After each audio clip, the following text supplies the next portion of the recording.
মেঘ সোফা থেকে উঠে যেতে যেতে রাগান্বিত কণ্ঠে বলল, আম্মু, হামেদা খালাকে বলবে এভাবে কলিং বেল যেন না চাপে। তখনও কলিং বেল বেজেই চলছে। মেঘ দরজা খুলতে খুলতে বিরক্ত স্বরে বলল, হামেদা খালা, কানের মাথা খেও না আর। দরজা খুলতে আঁতকে উঠল মেঘ। হামেদা খালা কোথায়? মেঘের দৃষ্টি পড়ল সামনে দাঁড়িয়ে থাকা সুপুরুষ যুবকের বুকের মাঝখানটায়। শটান হয়ে দাঁড়িয়ে আছে। আতঙ্কে মেঘের বুকের ভিতরটা মোচড় দিয়ে উঠল। সহসা 2 কদম পিছিয়ে গেল। চোখ পিটপিট করে চাইল মেঘ।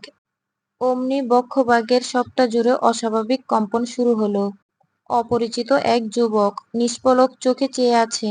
গাল ভর্তি দাড়ি, উস্কো খুস্কো চুলগুলো বেশ লম্বা, পরনে সাদা রঙের শার্ট, কাঁধে একটা ব্যাগ ঝুলানো, সানগ্লাসটা বুক পকেটে রাখা।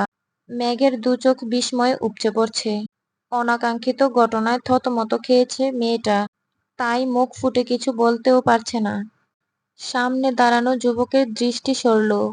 অনবরত কলিং বেলের শব্দে যতটা তাড়া মনে হচ্ছিল, সেই সব তাড়ার সমাপ্তি ঘটেছে। যুবকের নিখাদ চোখের চাউনিতে কত শত বৎসর তেষ্টা।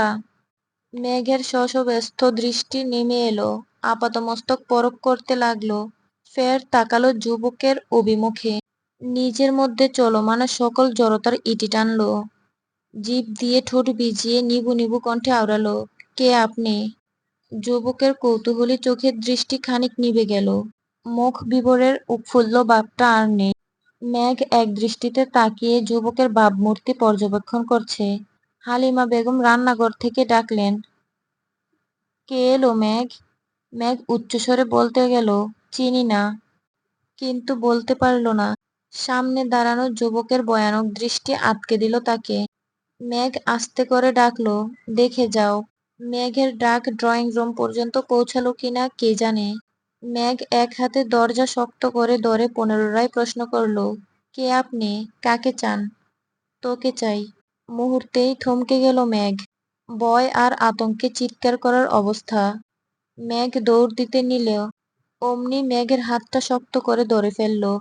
মেঘ চোখ বন্ধ করে চিৎকার করতে নিল, তৎক্ষণাৎ মেঘের মুখ চেপে ধরল।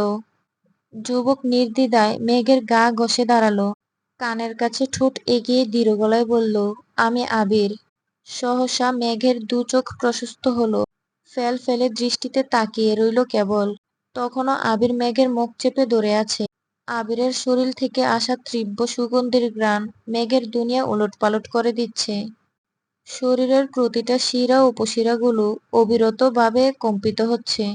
আবিরের দৃষ্টি তীক্ষ্ণ, চোখে চোখ রেখে বিড়বিড় করে বলল, আমি সাজ্জাদুল খান আবির। সম্পর্কে তোর কি হই সেটা না হয় তোর ওপরেই ছেড়ে দিলাম, কিন্তু আজকের পর কোনোদিন কোনো অবস্থাতে আমাকে চিনতে না পারলে তোর সাথে এমন কোনো ঘটনা ঘটাবো যেটা তুই সারা জীবনও ভুলতে পারবি না। তাই আজ এই মুহূর্তে তোর মন মস্তিষ্কে আমার চেহারাটা ঢুকিয়ে নে। আবির সহসা মেঘকে ছেড়ে দিল।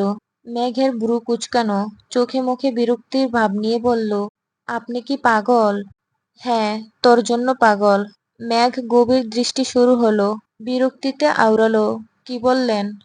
তোর চোখে আমি পাগল, অথচ পুরো দুনিয়ার চোখে আমি অনেক কিছু। এর মধ্যে হালিমা বেগম আসলেন। দরজার বাইরে কাউকে দেখে জিজ্ঞাসা করলেন, কে ওখানে? আম্মুর কণ্ঠ শুনে মেঘ দরজা ছেড়ে দূরে সরে দাঁড়ালো। আবির হাসি মুখে ডাকলো, মামুনি। সঙ্গে সঙ্গে হালিমা বেগম ডেকে উঠলেন, আবির, বাবা তুই এসেছিস। আবির ভিতরে ঢুকলো। হালিমা বেগম ছুটে এসে জড়িয়ে ধরলেন, আদুরে গলায় বললেন, কতদিন পর তোকে দেখছি। কেমন আছিস বাবা? আলহামদুলিল্লাহ, তুমি কেমন আছো? আছি আলহামদুলিল্লাহ। গতকালই বড় আফা বলেছিল তুই ঢাকা এসেছিস, কিন্তু আমার কাছে নাম্বার নেই তোর। কিভাবে কল দিব? রাতে তানবীরকে বললাম তোকে কল দিয়ে বলার জন্য। আবি শান্ত গলায় বলল, তানবীর রাতেই বলেছে আমাকে, তার জন্য সকাল সকাল চলে এসেছি। তানবীর কল রিসিভ করছিল না, তাই বারবার কলিং বেল চাপছিলাম যেন ওর ঘুম ভাঙে। হালিমা বেগম বললেন,